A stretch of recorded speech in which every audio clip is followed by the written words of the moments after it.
और जिस महरौली थाने में आफताब बंद है वहां पर आज देखिए लव जिहाद को लेकर प्रदर्शन हुआ। बहुत बड़ी संख्या में लोग पहुंचे और उन्होंने पोस्टर बैनर लेकर यह प्रदर्शन किया लव जिहाद के खिलाफ। बंद करो लव जिहाद, ये पोस्टर पकड़े हुए थे। मैं एक बार बड़ी खबर जो इस मर्डर से जुड़ी हुई है वो आ रही है, वो आपको बता दूं कि श्रद्धा मर्डर केस में खौफनाक खबर आ रही है सामने। खौफनाक खुलासा इसे मैं कहूंगी, क्योंकि कहा जा रहा है कि जिस रूम में लाश थी वहीं पर आफताब सो रहा था और श्रद्धा के कटे सिर को लगातार देखता था जब तक उसने शरीर के बाकी हिस्सों को फेंक नहीं दिया। सबसे अंत में आफताब ने सिर को काट कर फेंका था, डिस्पोज ऑफ किया था। यह खौफनाक खबर अब इस मर्डर से जुड़ी हुई सामने आ रही है कि लगातार सिर को देखता था और उसके बाद सबसे अंत में आफताब ने श्रद्धा के सिर को डिस्पोज ऑफ किया है।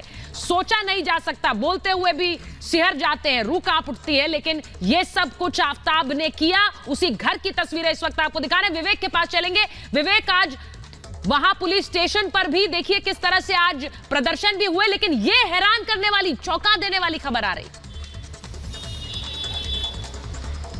बिल्कुल सुचेता, जब आपने ये खबर बताई और जैसे हमें ये खबर पता लगी थी कि किस तरह से हैवानियत की सारी हदें पार की गई थी आफताब के द्वारा, कैसे सिर को लगातार देखता रहा, बॉडी के टुकड़े किए 35, वो तो अब दुनिया के सामने है, लेकिन जो नई नई जानकारियां और नए नए खुलासे हो रहे हैं ये चौंका देने वाले और ये बताता है कि आफताब की मनोदशा क्या थी। आफताब किस सोच का प्रवृत्ति का व्यक्ति है जिसने इस तरह से उसकी हत्या की, जो अपना घर छोड़कर उसके पास आई थी रहने के लिए। देखिए सुचेता, लगातार तमाम खुलासे हो रहे हैं। आज जंगल भी पुलिस लेकर गई थी आफताब को और तकरीबन 2-2.5 घंटे तक लगातार सर्च किया गया और इस पूरे क्राइम सीन को रिक्रिएट किया गया। घर भी जो है पुलिस जाएगी, आफताब से लगातार पूछताछ भी हो रही है, लेकिन चौंकाने वाली बात यह है कि कई सारे एंगल निकलकर सामने आ रहे हैं। एक बड़ा एंगल निकलकर सामने ये आ रहा है कि क्या ये लव जिहाद है। दूसरा बड़ा एंगल निकलकर सामने आ रहा है कि क्या आफताब की ये प्रवृत्ति थी कि कई सारी लड़कियों को डेट करना, क्योंकि एक खबर ये भी है कि इस पूरे घटनाक्रम के दौरान एक लड़की उससे मिलने आई थी और ये तब हुआ था जब वो श्रद्धा का मर्डर कर चुका था।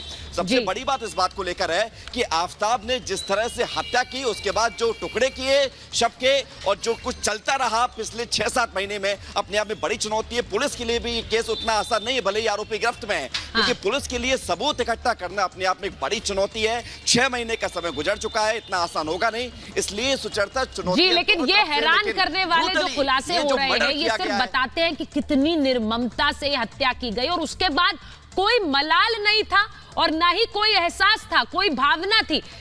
जिस तरह से डॉक्टर ने बताया, जो अब ये तथ्य सामने आ रहे हैं, विवेक, ये हिला देने वाले हैं। बहुत बहुत धन्यवाद आपका।